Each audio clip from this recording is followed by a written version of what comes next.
Bonjour, je m'appelle Benjamin Noiseux. Et moi, Aymeric Larose. Saviez-vous que sans les minéraux, il n'y aurait pas d'appareil électronique? Oui, parce que pratiquement tous vos appareils électroniques sont faits de minéraux qui viennent, entre autres, du Québec, comme votre ordinateur portable, par exemple, votre console de jeu et même vos téléphones. Car le cinquième de la production minière du Canada provient du Québec. Les ressources qui y sont exploitées sont les plus variées du Canada. 15 métaux et 13 minéraux y sont produits, dont le lithium, le terre rare et l'apatite.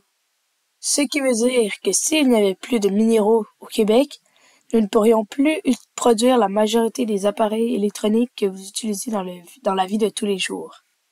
Nous allons prendre en exemple un ordinateur. Dans celui-ci, il y a de l'or, de l'argent, du platine et du palladium. Tous ces minéraux sont utilisés car ils ont une très bonne conductibilité électrique et une très grande résistance à la corrosion. On les trouve sur les connecteurs femelles des cartes mères et sur les connecteurs mâles des différentes cartes dont on peut équiper son ordinateur pour accroître ses performances.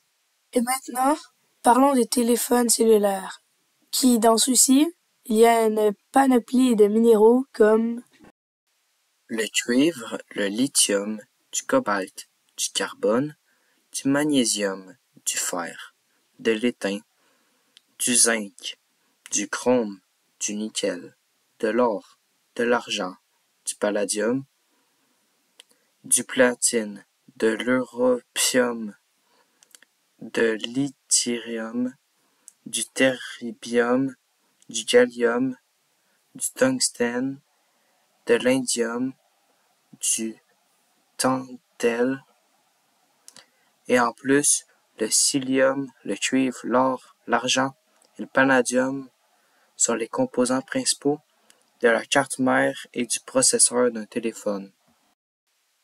le Québec est très important dans le monde avec des minéraux car son sous-sol terrestre regorge de minéraux critiques et stratégiques comme le cuivre, le graphite, le niobium,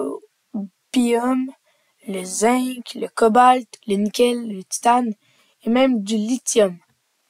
Ces minéraux sont utilisés pour fabriquer plusieurs technologies pour aider la planète à aller mieux et lutter au changement climatique.